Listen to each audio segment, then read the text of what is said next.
৩২৯ বর্গ কিলোমিটার বাংলাদেশের সবচেয়ে বড় সিটি কর্পোরেশন। ঢাকা উত্তর আর দক্ষিণ দুটোকে এক করলেও গাজীপুরের সমান হয় না। এই একটা সিটির ভেতরে ৪.৫ লাখ মানুষ না, প্রায় ৪৫ লাখ মানুষ থাকে, আর ৩,০০০-এর বেশি পোশাক কারখানা চলে।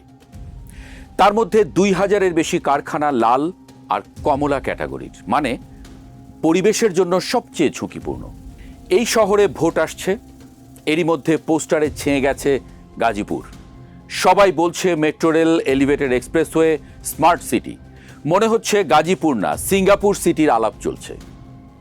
গাজীপুর সিটি মেয়রের কোনো ক্ষমতা আছে মেট্রো রেল বা এলিভেটেড এক্সপ্রেসওয়ে বানানোর? ক্ষমতা দূরে থাক, এটা কি তার কাজ? তার তো নির্দিষ্ট দায়িত্ব আছে। আমি আমার দায়িত্ব পালন করব, এটা বলার মতো সৎ সাহস নেই কেন? কেন অন্যদের দায়িত্ব নিয়ে মাথা ঘামাচ্ছেন? একটা আইন তো, আইন অনুযায়ী গাজীপুর সিটি কর্পোরেশনের কাজ একটাই, নাগরিকের দৈনন্দিন সেবা নিশ্চিত করা এবং নগরীর পরিকল্পিত ও টেকসই উন্নয়ন সাধন করা। এই একটা লাইনের ভেতরেই সব পড়ে। আইনে ভেঙে বললে মূল কাজ ৬টা: রাস্তাঘাট, ফুটপাত, ড্রেন ও কালভার্ট নির্মাণ ও সংস্কার, জলাবদ্ধতা নিরসন, বর্জ্য ব্যবস্থাপনা, রাস্তা পরিষ্কার পরিচ্ছন্ন রাখা, মশা নিয়ন্ত্রণ, স্ট্রিট লাইট স্থাপন ও রক্ষণাবেক্ষণ, পার্ক ও খেলার মাঠ সংরক্ষণ, পাবলিক টয়লেট নির্মাণ, কাঁচা বাজার ব্যবস্থাপনা, trade licence, holding tax, market rent সহ সব নাগরিক সেবা, জন্ম মৃত্যু নিবন্ধন, টিকাদান, প্রাথমিক স্বাস্থ্যসেবা, স্যানিটেশন এবং পাবলিক হেলথ কার্যক্রম, ইমারতের নকশা অনুমোদন, অবৈধ স্থাপনা উচ্ছেদ, ভূমির ব্যবহার নিয়ন্ত্রণ, মাস্টার প্ল্যান বাস্তবায়ন। তবে ৬ নম্বরটা এখন আর পুরোপুরি সিটি কর্পোরেশনের হাতে নেই, ওটা গাজীপুর উন্নয়ন কর্তৃপক্ষের হাতে চলে গেছে। তারাই ঠিক করবে কোথায় শিল্প হবে, কোথায় আবাসিক হবে, রাস্তার মহাপরিকল্পনা, বিল্ডিংয়ের নকশা অনুমোদন। তাই গাজীপুর সিটি কর্পোরেশনের কাজ হলো সিটি কর্পোরেশনের ভেতরে রাস্তা বানানো, ড্রেন পরিষ্কার, বর্জ্য তোলা, মশা মারা, লাইট, বাজার, ট্যাক্স, জন্ম নিবন্ধন।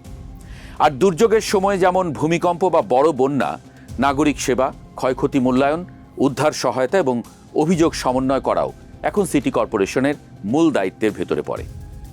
গাজীপুরে প্রতিদিন কি হয় জানেন?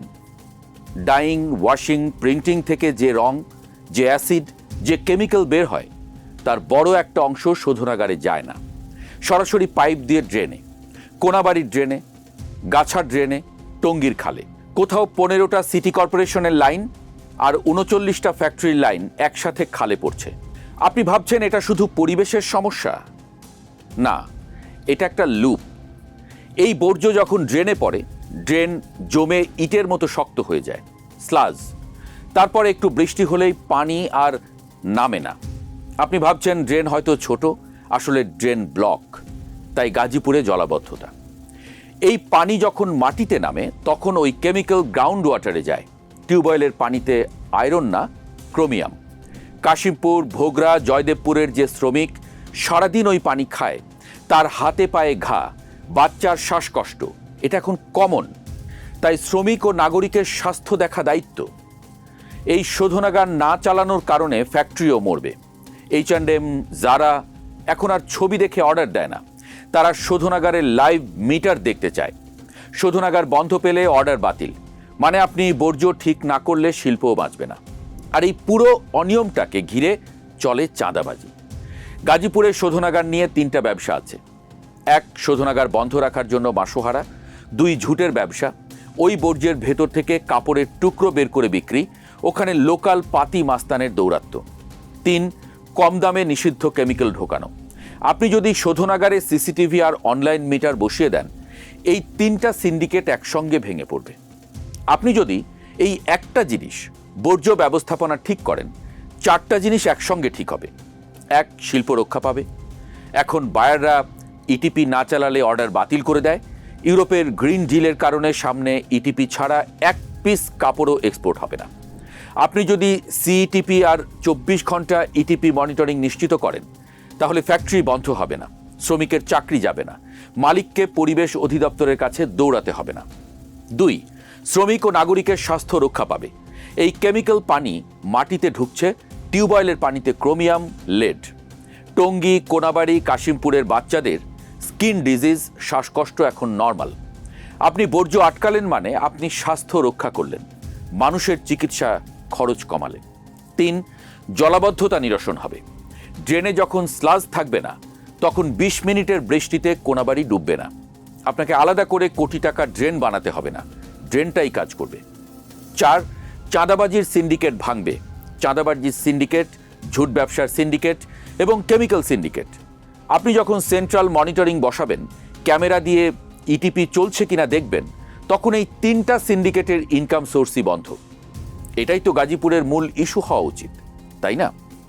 ধরেন গাজীপুরে একজন গার্মেন্টস ফ্যাক্টরি মালিক, তার ফ্যাক্টরির সামনে যদি কেউ প্রতিদিন 10 ট্রাক ময়লা আর কেমিক্যাল ফেলে যায়, তিনি কি করবেন? তিনি গেট লাগাবেন, সিকিউরিটি বসাবেন, মামলা করবেন। তিনি কোনোভাবেই বসে থাকবেন না। আপনি গাজীপুর সিটি কর্পোরেশনের বাসিন্দা, আপনি এই শহরের মালিক। আপনার ড্রেনে, আপনার রাস্তায়, আপনার নদীতে ফ্যাক্টরিগুলো প্রতিদিন টনকে টন বিষ ঢালছে, ময়লা ফেলছে। আপনি কেন চুপ করে বসে থাকবেন? সিটি কর্পোরেশন হয়তো শহরটাকে ওন করে না, কিন্তু আপনি তো করেন।